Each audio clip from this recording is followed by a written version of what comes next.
Which have you started to, do you want to do that? Like, is that one of your goals or It's just, part of my humanities for nursing. oh, okay. Okay. Yeah. So you're going for nursing. Yeah. Mhm. Awesome. Okay. Hi, Kennedy.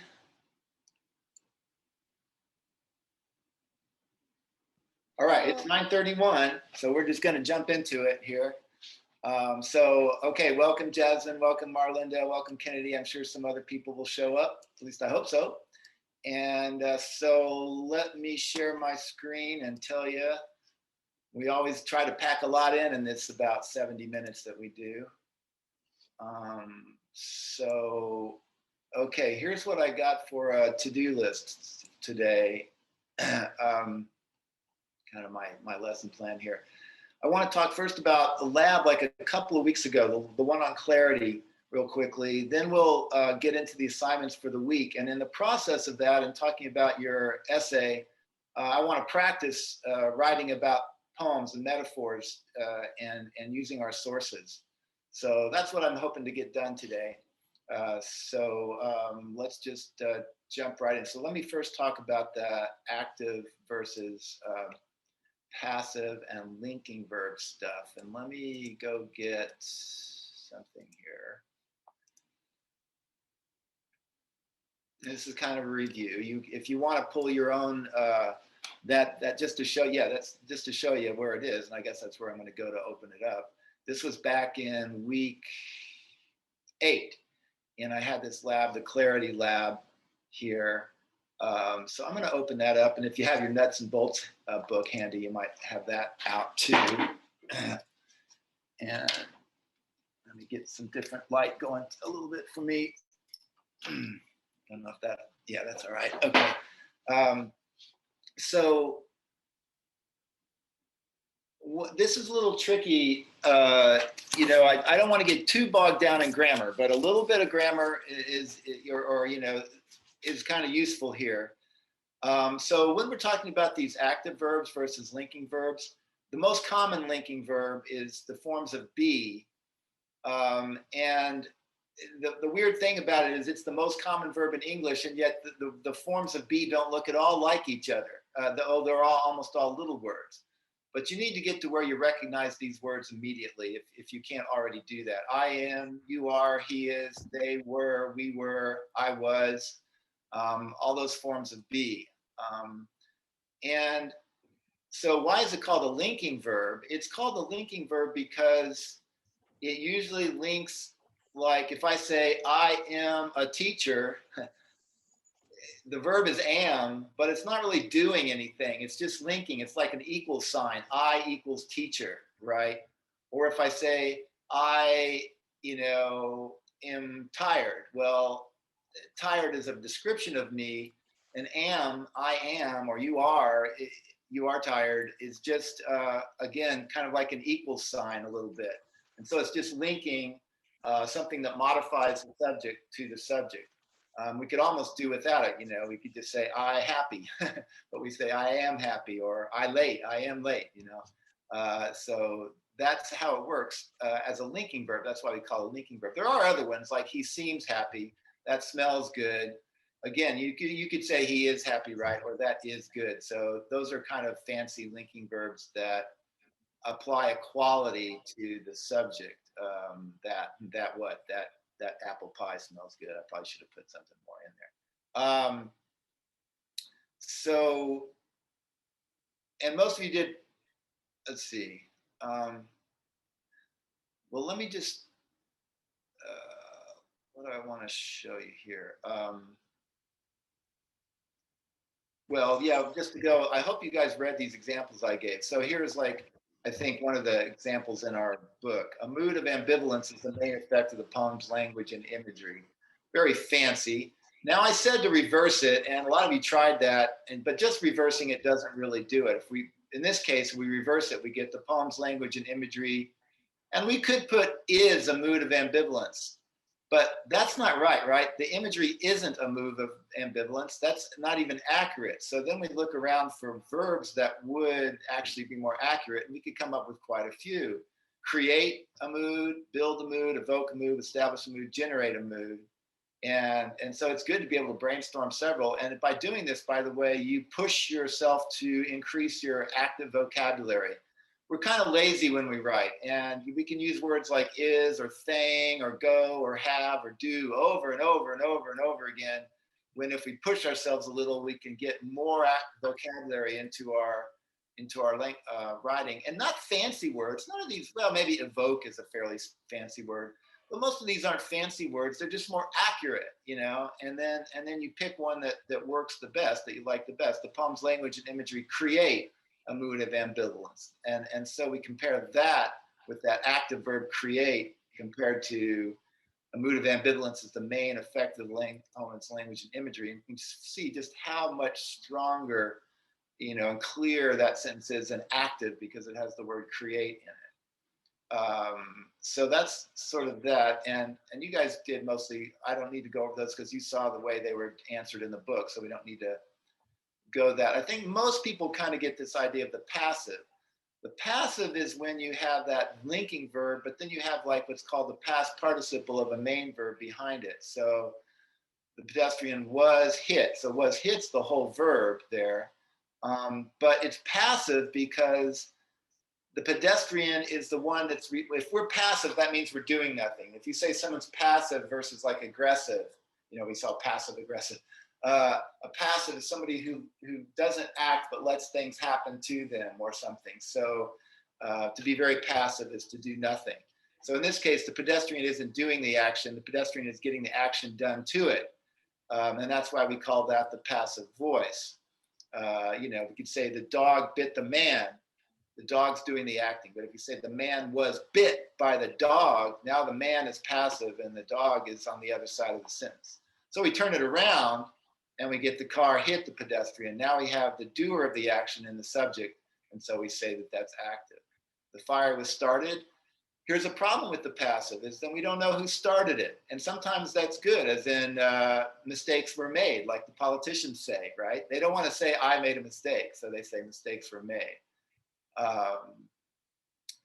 So here, well, we don't know, but often we want to know. So then we could add it. We can add it to the passive by a smoker. And then we could, if we want, turn it around. But this is one of the problems sometimes with writers, that by writing a lot in the passive, sometimes you leave out the actor. And so a lot of times that can be confusing. Then your reader doesn't really know what you're talking about. It just depends, though, on the situation. Okay, I want to show you this example because I think maybe it's going to take me too long to do that. So sometimes we get sentences like this, and this is somebody's sentences in your homework. I will be walking home tonight. Okay, now we might say, oh, well, that's a linking verb. We have be, but we don't just have be, we have be walking. So this is what we call the progressive tense. I am walking, I was walking, I will be walking, I have been walking.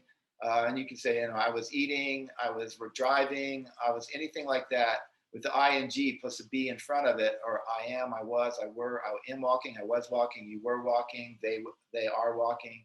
All those would be the same. So this isn't actually this is actually active because the main verb is walking. So there's really nothing wrong with that at all. Not that there's even anything wrong with the passive or the linking verbs completely. It's just, you know, becoming more aware of your options. But I love what this person did. Even though that's a perfectly fine sentence, this person came up with a really nice verb, right? I will amble home tonight. But either one of those is correct. So that's what I kind of wanted. I just wanted to point out that just because you have a be verb doesn't mean it's passive or just linking. If you have another verb connected to it like that in ing, then it's an active verb and it's perfectly fine. No problem with it. Okay, I just want to, that was very quick. I think most of you did pretty well, but I just wanted to kind of talk a little bit about that. Any questions or comments or concerns there? As I say, that was awfully fast.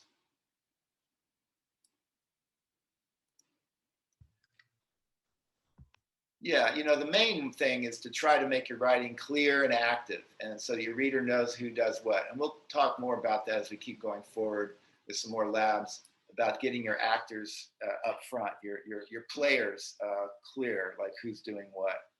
So we'll talk a little bit more about that. Oh, well, here's another one I wanted to look at. Most people are familiar with the cliche, art imitates life. And so this writer tried, so here's our verb, are. And yeah, this is a linking verb. People are familiar. So this person tried to fix it by kind of turning it around. Art imitates life is a cliche that's familiar to most people. But where's our verb there? Anybody? What's our verb there? In that second one. Is? Is, that's correct. Actually, we have it twice because we have it here and we actually have it here. So actually, I think let's go back to the original and let's see if we can replace that are with or that. What could we say that's just a single word, a single verb for are familiar with? What could we say instead of are familiar with? That's a verb.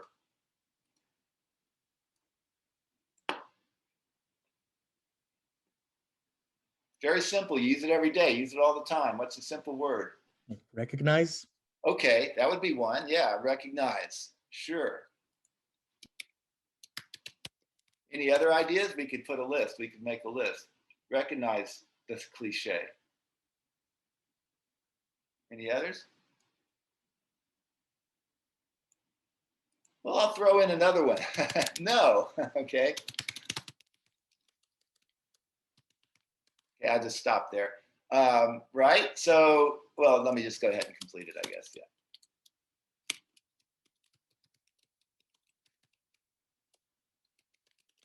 Okay, right. So we could say most people know the cliche, art imitates life, right there. That's very simple. But see how we replaced are familiar with just the word know. And it shortens it up, it's clear, and we have an active verb in it. And certainly you could say recognize. You could do that too and have that. Most people recognize the cliche, art imitates life. So that's just an example of how to, try to get an active verb in there. I think I gave some more examples here in the instructions, the added instructions I provided. Would acknowledge be one? Sure, acknowledge would. Acknowledge. But that wouldn't be able to go into that sentence, would it? Yeah, it could, but that's changing the meaning a little bit. Acknowledge to me means something like agree with, doesn't it? Yes. Yeah, so it's not merely saying, which is actually more precise. If that's what you want to say, then that would be better to say, because just to say a cliche doesn't say anything about whether you believe it or don't believe it or agree with it or don't agree with it. If that's the idea you want to get across, then yes, you would need to say either acknowledge the cliche, or I would think even, agree with is even clearer about, again, notice that's I'm not using fancy language. I'm just looking for the words that are the most precise. And yeah, that's kind of more narrow and informative. The idea that I'm not just going to say people know that cliche, but that they agree with it, that they believe it. I guess believe would be another, one you could say there, right? Most people believe the cliche. I don't know if that's true, right? Whether most people believe that cliche or not. Most people are familiar with it. So maybe this is true, or maybe know the cliche is true, but agree with this cliche. Maybe most people don't. I don't really know, but that's, you can make those arguments. Does that make sense? All those variations? Anybody? Yes. Yeah. So, okay. And I did go, if you want to kind of study this more, I talked a lot here in that I put a whole paragraph in about the difference between ing verbs that are not that are perfectly fine versus just be being the whole verb. And again, there's nothing necessarily wrong or ungrammatical about be as just the main verb. It's just you don't want to overdo it, and if you can be more precise and active, often that's the thing you want to do. And we'll practice more things with that general principle of clarity, clarity, clarity,